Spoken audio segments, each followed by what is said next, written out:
What is going on, everybody? It is me again. It is HorrorFan34, and welcome to another video, and welcome to day 9 of the 31 Days of Horror Challenge in October.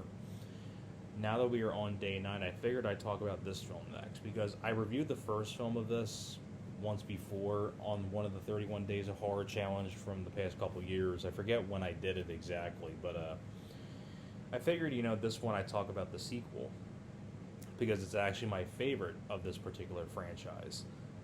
And I've always thought this film was probably one of the most underrated horror sequels ever. And I've loved this film for as long as I can remember when I first saw it, maybe 10 years ago.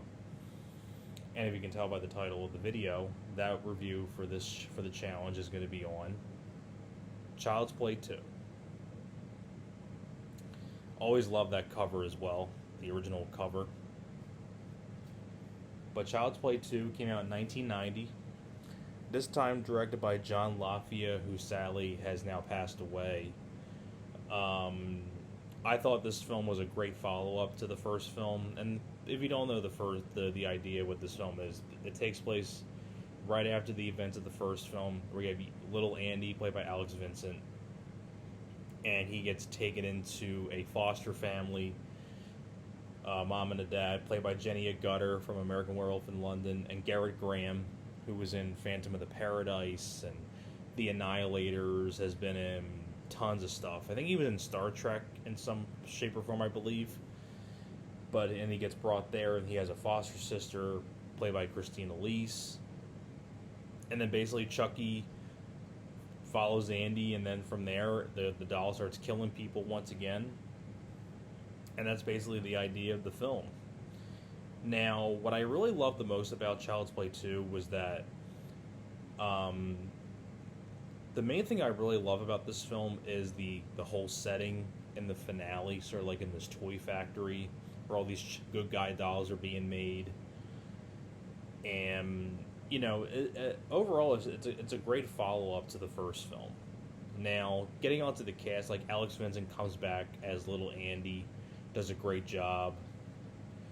And the new people in here, you have, Jenny Agutter and Gerrit Graham as the foster parents. They do a good job. They're very unlikable people, granted, but they do a good job in their roles. Christine Elise as Kyle, the foster sister. I always thought Christine Elise did a great job in this. Probably one of the more underrated horror female characters. I mean, I even got a chance to meet Christine Elise at Monster Mania a couple years ago. Very nice lady. Same thing with, I met Alex Vincent. Very nice guy as well. And I thought the chemistry between Andy and Kyle was great. I really bought them, like, their bond together. They really did feel like a brother and a sister together. I always loved that. And still to this day, they are very close, like a brother and sister, so that's cool. And of course, Brad Dourif comes back once again to voice Chucky. Brad Dourif, once again, does a great job. I say this is my favorite performance of Brad Dourif as Chucky. Has a lot of really great one-liners in the film. And so many great death scenes in here, and I love the way that Chucky gets his comeuppance at the very end as well. Like, you have the one guy in the toy factory who gets put into that machine on the conveyor belt, and he gets his eyes taken out and puts doll eyes put into his eye sockets. Always remember that part. And I love the way that Chucky gets messed up at the very end. Like the whole finale that's in the toy factory, where Chucky is chasing after Kyle and Andy, and basically Andy and Kyle just kick Chucky's ass pretty much, and Chucky gets like hot stuff, like all this wax poured on him, and he's like melting, his face is melting, and Kyle ends up putting this hose thing in his mouth, and his head inflates like a balloon, and it pops and it blows up. Chucky gets his one hand cut off, and he has to use put a knife for a hand, and so Chucky definitely gets a really good comeuppance in the finale. And I thought it was very well directed by John LaFia, also written by Don Mancini, produced by David Kirshner. Once again, Kevin Yeager did a great job on the design of Chucky. Always thought that design of Chucky was great. And overall, I mean, it's a very, very solid sequel to the first Child's Play. I know there was a whole idea that Chris Sarandon and Catherine Hicks were going to come back, but it would cost too much money, so they made this instead. Would have been interesting to see what Chris Sarandon or Catherine Hicks would have done if they would have came back for a sequel.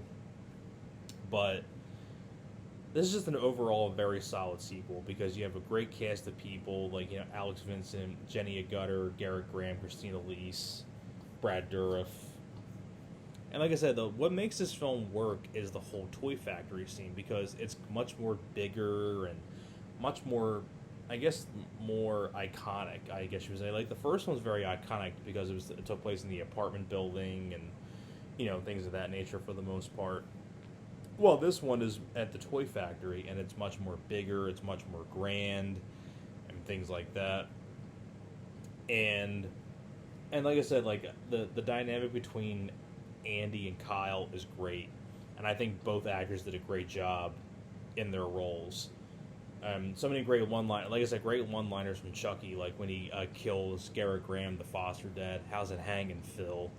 Always love that part when he kills the foster dad. I'd especially love the part when Kyle's driving the car and Chucky's holding her hostage, and she's like, and the cop pulls him over. That's a great scene, of course, with Chucky in the passenger front seat while she's driving.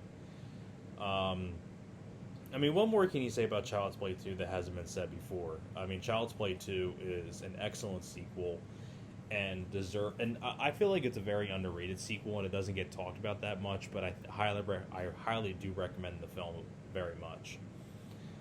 So that is pretty much it for my review for Child's Play 2. Thank you very much for watching, and I will see you guys next time.